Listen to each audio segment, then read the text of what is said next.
Hello,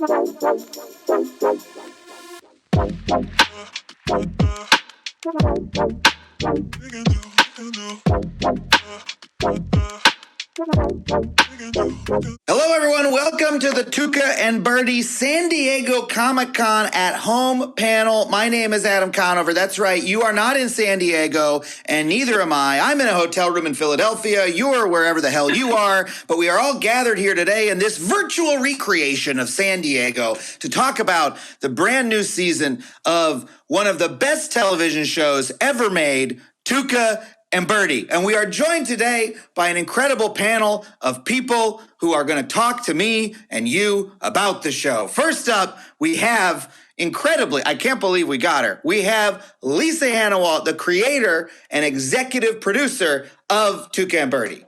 Hello. Hi, how are you doing? Good, how are you? Nice to meet you, Adam. Good to see you. We have executive producer and creator of BoJack Horseman, Raphael Bob-Waksberg. Hello. I am currently in the hallway waiting room area behind Hall H at San Diego. I did not understand we were not doing this in person. I'm very... You went all the way to Hall H? I started with Hall A. I didn't see anybody. And then I went to Hall B. And then I listened to some Hall & Oates. And then eventually I made my way to Hall H. So that surely this is where we'll be. But no, there's nobody else here. It's just me. You're like, wow, the lines are short this year. Yeah, I thought I really was going to see some things. Lisa, where are you? I'm in a house in Los Angeles that you might be very familiar with, Adam. Are you in my house? Yes, I am in your house. This is a mind, and we're gonna have to talk about this.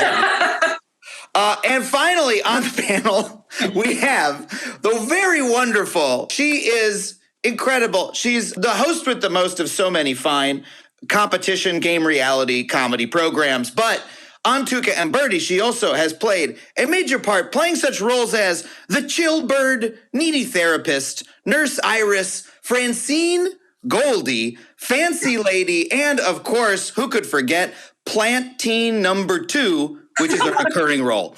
Please welcome Nicole Byer to the panel, everybody. Yeah. Hi, Adam. Hi, Nicole. Good to see you. Good to see you. Do you recognize this room? I'm also in your home. And you redid my wallpaper? I did. I broke in last night and I put up all this wallpaper. Oh my gosh, this is a home invasion situation. Okay, how's everybody doing? I'm doing great. I loved 2020. I love 2021. The years are getting better. It's July. I'm having the time of my life. What can I tell you? Yeah. Incredible. Yes, it's July currently as we're speaking. We've celebrated Independence Day. How do you guys, so how you, tell us a little bit about the new season of Tuca and Bertie. There's a lot happening this season. It's exciting. Tuca is like trying to find a new relationship. She's maybe getting into one right now. We don't know if it's good or bad yet. Bertie is in therapy. She's kind of unearthing a lot of, repressed stuff and it's not going so well. She thought it would be a quick fix, but it's been kind of rocky.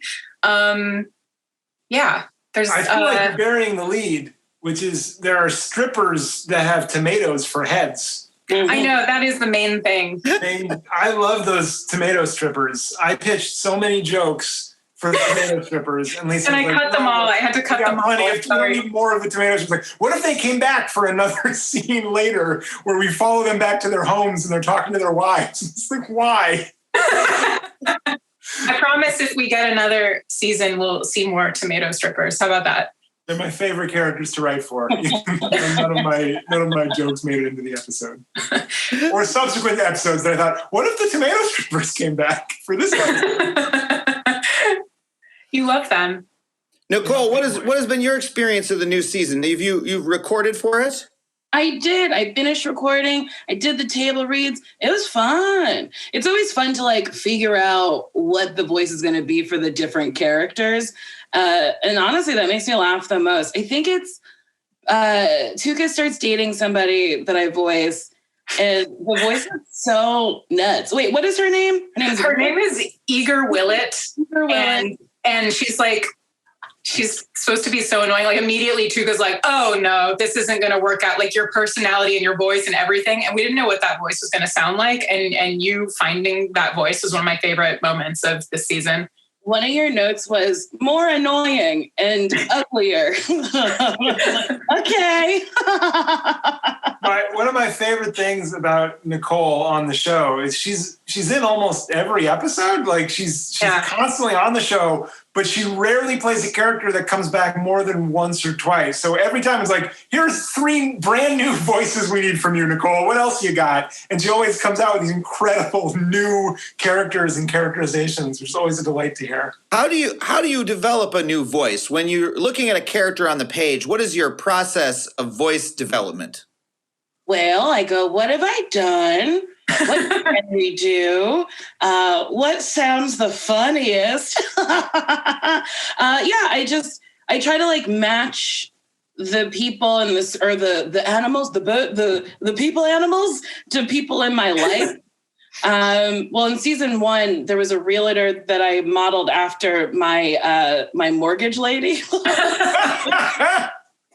And I told her about it. And she was like, oh my God, how amazing. And I was like, yeah, Sheila, you're perfect.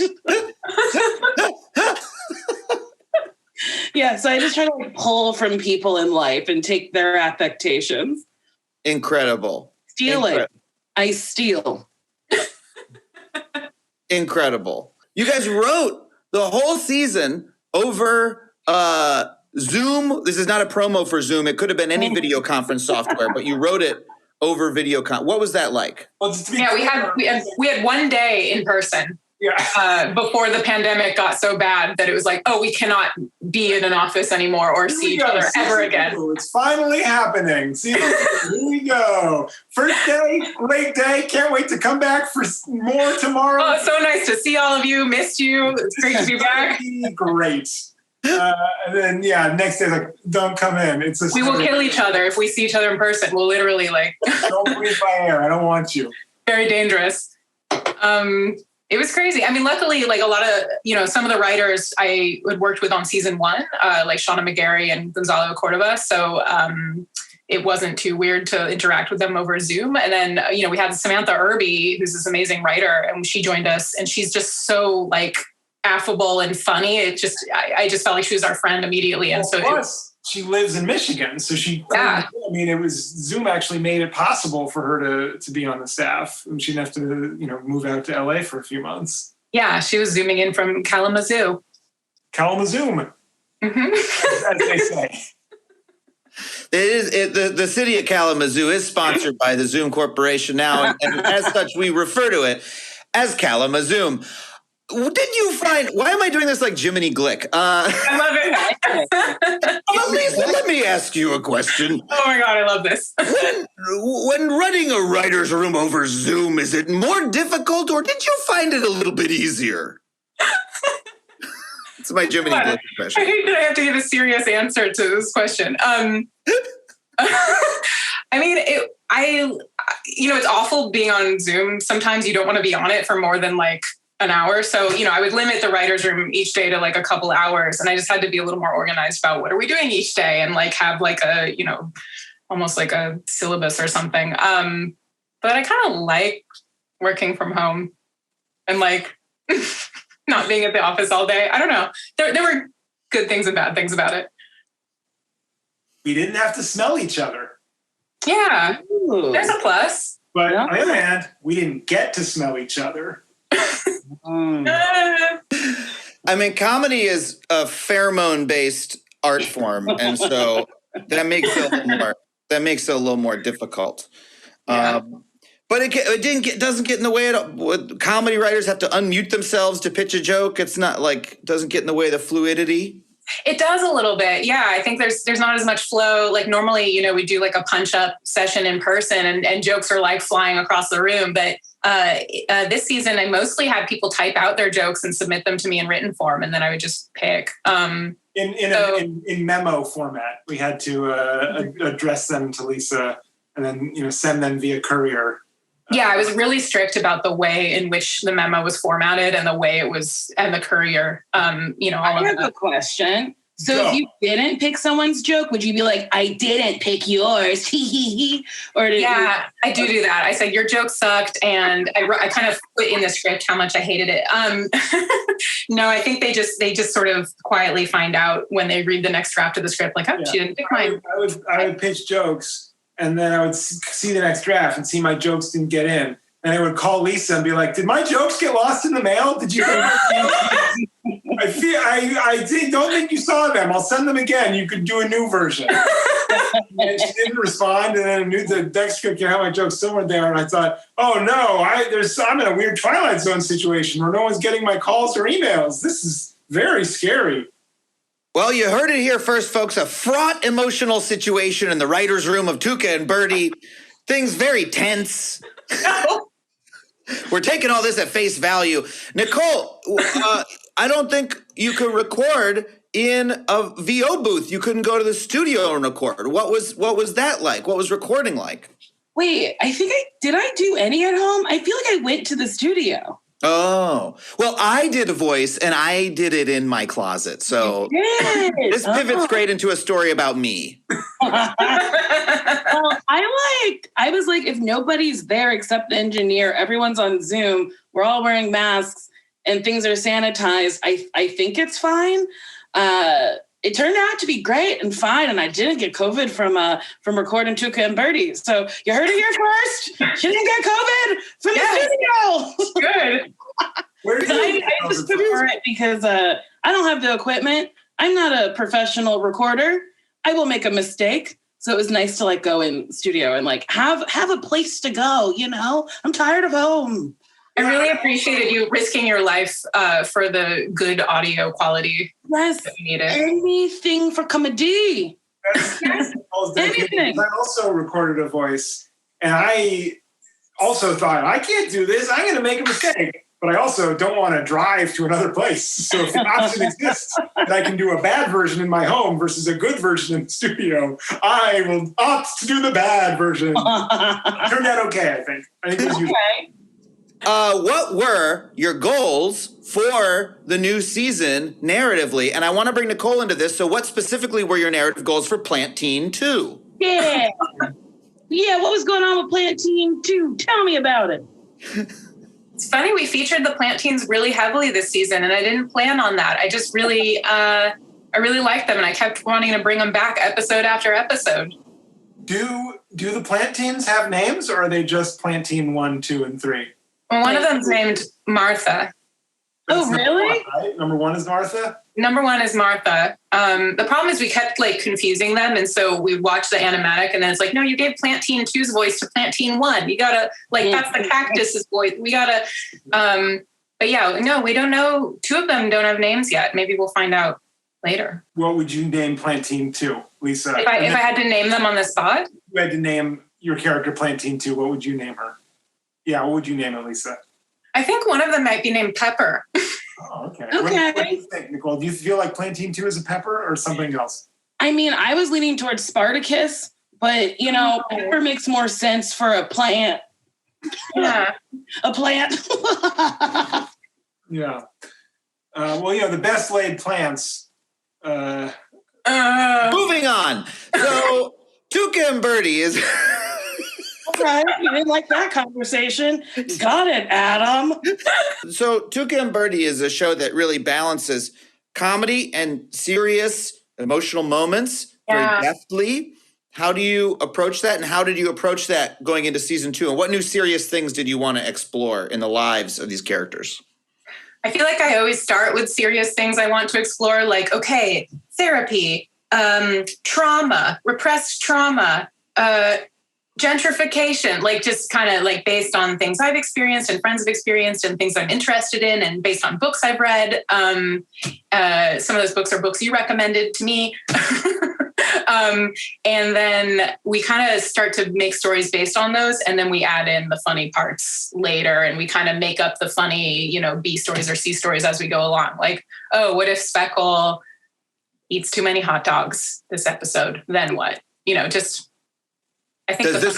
Does this happen in the new season? He eats too many hot dogs? I don't know. Stay tuned. Watch it to find out. I'm riveted.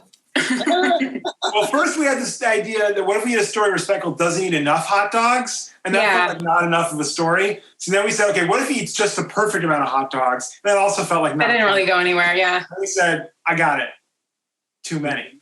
That's where comedy gold comes from.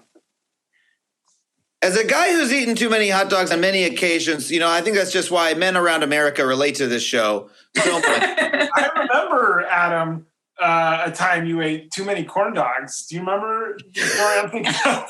I mean, not specifically, but it doesn't sound unusual for me. I remember specifically in college, you were a vegetarian. Yeah. And then one day there was spring fling. You said, I don't want to do this anymore. I want to eat corn dogs. And you had, you went from not eating any meat to eating as many corn dogs as you physically could. It was only like 3 or 4 corn dogs, but yeah. That's a lot. Good amount. Yeah, and I had a tummy ache because my stomach had to get used to eating those corn dogs. Were you tooting? I mean, I always am, so presumably, yes. Okay. I have no reason to think that it would have been a better day in that regard for me. I think it was pretty bad. I'm glad I didn't know you then. Hurtful. Nicole, which of your characters, of your many characters on the show, do you relate to the most? Well, there's Chill Bird, who's like a super cool bird who's never before, and I'm a lady, so like I don't really. So like it was really easy for me to like, find my motivation. Incredible. Thank Lisa, you. have you ever? No, I haven't, but I've imagined it, and I channeled that into writing this character. And I think it's one of the most emotionally impactful parts of the season is when Chilbert for the first time. Yeah. And I was really moved by Nicole's portrayal of that scene. And it's like, I know as a person who's never, I think it was amazing how realistic she made that. I genuinely can't tell which parts of this is a bit and which isn't. So I'm just excited to see this episode. As someone who has before, Adam, when you saw that scene, did it ring true for you? Look, I haven't seen it yet. I'm in the same position as everybody. I'm just an excited fan waiting to see Chilbert take it. Wow. Yeah. You'll see it. You'll see it. It's good. Okay. We got to talk about this wonderful show, Tuca and Bertie. Raphael, what was your favorite moment in the season without being too spoilery, but maybe teasy? You can tease us. As it is July, and we've seen a handful of the episodes already, I don't think it spoils anything to talk about episode 4, which is an episode I really love working on, which is an episode all about Tuca looking for a nighttime friend, realizing that she has this wonderful companionship during the day, but at nights she is lonely. And I think it's a really both from the writing all the way to the animation and the design of it. It's just a really special episode that evokes something that the other episodes don't. And one of the things I actually love about the show is I feel like every episode has its own thing like that. Every episode is special in its own way. Every episode is kind of built, I think, to be somebody's entree into the world. Like if you've never seen the show before, you could literally drop in on any episode of the season and just check it out. You wouldn't be totally lost because every episode is kind of telling its own story, which is really exciting. I want to know what was the hardest time that you laughed while writing or recording the show? This is a question for anybody. Any of you could answer this. I can answer this.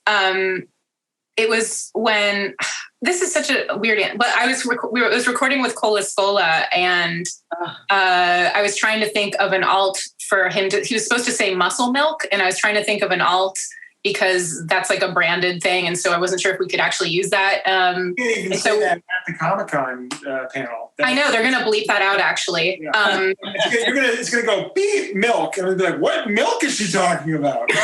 That's worse to bleep it. It sounds much worse. So he came up with Big Beefy, and the way he said it just made me laugh so hard. My entire face turned red, and I started to cry, and needed to pull it together. But yeah, all our actors are really funny. I remember actually in the editing of that episode, pulling up the clip of him saying big beefy again, and all of us laughing, just at hearing it anew. Big beefy. Big beefy. Cole's character is so funny. It's so funny. Just like the table read over Zoom, I was laughing so hard. Yeah, I think like you and Cole and Maria Bamford all were just like we got so many funny actors in all the table reads. Which actors were bad? No, I'm sorry. Don't answer. It went through my head, but I shouldn't have said it. Nicole, were there any standout moments to you from the table reads that made you laugh super hard? I mean, Cole really made me laugh. And then Maria Bamford, she played a ghost, right? Yeah. She was so funny as that ghost. Honestly, like, I think all the episodes have such, like, real fun, wonderful moments that you're just like, ooh, gee, that got me. Which is such a broad answer. But, like, I just think the show is genuinely so funny. Maria Bamford, Lisa, correct me if this is incorrect, but my recollection is we brought Maria Bamford in to play the building manager character. Yeah, Bonnie the Bear. Bonnie the Bear. And then at the table, we'll also have her do this ghost, and then we'll find someone else to do the ghost later. But Maria was so funny as the ghost, too. We're like, we got to have her do both. Yeah, that actually happens a lot. We brought in Sashir to play this character, Kara, and I wasn't sure yet who I wanted to play her. And as soon as I heard her in the table read, we were all like, she's amazing. She's got the part. Absolutely. No one else can play this part. Well, so tell me a little bit about the guest star process. You have incredibly funny guest stars on the show. How do you decide who you want to cast, and how do they hear about the show? Like, what do you think goes through their mind when they see for the first time, I want you to be a ghost? No way! Not a chance. I keep actually lists of actor and comedian names just for people I want to work with. And then I kind of wait for the right part to come up for them. And then I can like slot them into that part. And then if they say no, I get real sad. But I think, I don't know, I feel embarrassed when I think about the process of them like hearing about the show and reading a script and then deciding. I don't like to think about that. That's like, I let the casting director handle that. And then I just, if they say yes, great. And I keep a list of all the people that I have vowed revenge against. Yeah. When Lisa has a name on her list, if it's not on my list, then we can offer them the role. Right. I have to check it against Raphael's hate list. Yeah. Is there a one that got away? Someone who you really wanted to have on, who you'd be comfortable saying, I wish we could have had this person? If not. There have been people who've been too busy. So like Sandra Oh is someone that I've just had on my list forever. Like I just love her. I'm just a big fan. And she's always been too busy, like shooting something else because she's Sandra Oh. She's amazing. But that's fine. I'm like, maybe someday. If she says no like 5 times, I'll probably, maybe she just doesn't want to be on the show and she's being polite, saying she's busy. I would really love for Philip Seymour Hoffman to do the show, but I would too. Back to us. So I don't know if that's in the cards or not. Yeah. Yeah, I wonder why. Why didn't he play the ghost? He could have. Next time. It would have been very realistic. Okay. Let's see. What else? They're typing a question for me into this Google Doc, but it's concrete. Oh my God, how excited. Is there a character you'd like that Philip Seymour Hoffman typing to voice? It's Philip Seymour Hoffman. Or create for the... Wait, they deleted the... This is like a Ouija board. It's coming in. They got to type quicker. I'm really hot. For this show. They typed this how, but I think they meant this show. You say it all together? Yeah, you guys say it all together. Okay, Nicole, is there a character that you would like to voice or create for the show is what they typed in? Yeah, I want to be a cucumber stripper. You got it. Season 3. Yeah. You heard it here first. I take over. The tomato strippers are mad. They're like, "What? This cucumber's moving in?" And I'm like, "Who's the cucumber?" Yeah, that's what I want. I'm so glad that you. I'm so glad you said that. I didn't know, and now I know. That's amazing. Yeah, we can make that happen. Yeah, and I want to get lap dances and be like, "Yum yum yum yum." You know, it's like they say, power concedes nothing without a demand. And so if you never say that you want to be the cucumber stripper, it's never going to happen. So do you have like boobs and like arms and legs, or are you just one long like thing with like stripper clothes on and like one stripper heel at the bottom? A long cucumber with legs and arms and titties, and I'm wearing like a little bikini, and then I got a little ponytail coming out the top. Oh yes. I think that would be cute. I love it. Incredible.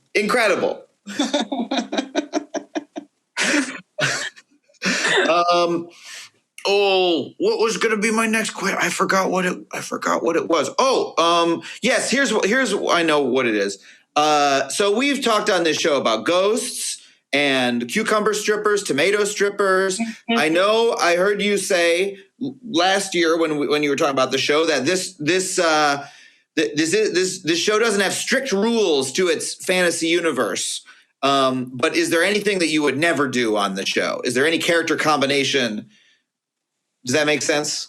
I don't think I would have like a real life like celebrity portrayed on the show. And I think that's one big difference from BoJack, where a lot of it's based on real life and real showbiz stuff. That was one way we thought to differentiate it.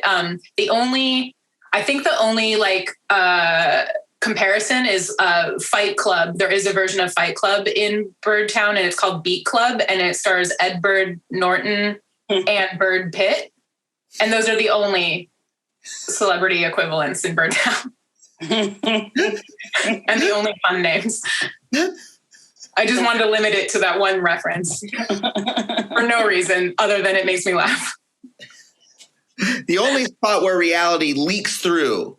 Yeah, other than that, I like to just make it up as we go along. Like there's a little bit towards the end of the season where we kind of get into like, some birds can fly, some can't. Why is that so? What's going on there? But, you know, I don't want to get too much into the hard sci-fi of it. The people who run the wikis are going to be really upset about that, but I respect you as artists. They're going to try to make sense of it somehow. Yeah. Well, let's talk about the show. The show coming back. When the date was announced, there was so much wonderful fan response. Everyone was so excited to see the show come back. How does that feel to get that kind of response? And why do you think so many people respond to the show that way? That felt so good. Oh, it felt. Yeah. Oh, you didn't like that? You didn't like how all the fans? Good. Okay. Good. Let's say good. Oh, okay. No, I liked it. I thought it was good that the fans liked the show. Okay, good. All right, I'll say I liked it too then. Good. Yeah. I don't know. I mean, it was just nice that people connected with it so hard, and then they just like kept up that drumbeat like for like almost a full year of just, this show needs to come back. I will not accept any other option. And it just was really cathartic and sweet and helpful for that to happen. And I don't know why. I think it's just, I don't know. I feel like the show is unique. I don't think there's another show like it. Exactly. I made the show I wanted to see in the world. So I'm glad I get to make more. It was crazy making it during like a pandemic and wildfires and all that stuff. Like, but it went pretty well. I remember we had one table read where Ali Wong was in San Francisco, and she just pulled aside the curtain and it was just red outside, like red sky, red sun. And she was like, "This is the slowest, most boring apocalypse movie ever." It was pretty funny. But like, it was nice to have this show to kind of ostrich myself into during all this crazy stuff happening. Yeah. Well, amazing. Wonderful. Any other final thoughts before we wrap it up? Raphael or Nicole? I would like to come back for season 3. You got it. Cucumber Stripper will be heavily featured in season 3. Can't wait. Okay, well, thank you everybody for joining our San Diego Comic-Con at home panel. Before we go, Here's a sneak peek of the upcoming episode of Tuca and Bertie airing this Sunday at 11:30 p.m. on Adult Swim. Check it out. Look at my jacuzzi. Pretty snoozy snazzy. Bertie, did you see Victor? He thinks you're hot. I can tell. 6 cents. Well, yeah, it's this 70s cinema verite doc. It's called Le Bar. Oh, yeah, I've seen it. Well, I'll continue describing it. It completely revolutionized the way that cinematographers like food. I'm gonna get some fresh air. Okay, kiddo. Someone turn on the bubbles.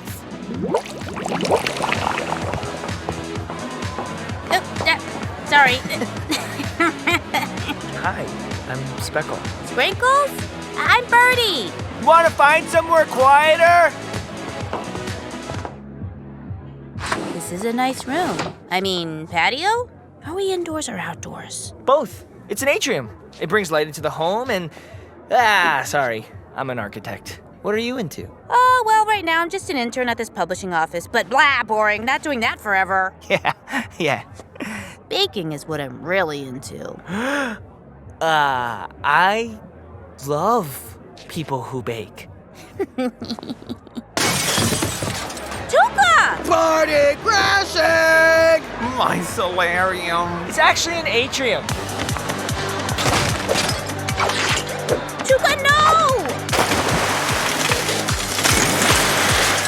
My bedroom! Party crashing! You monster! I'm calling the cops. Piggyback, now!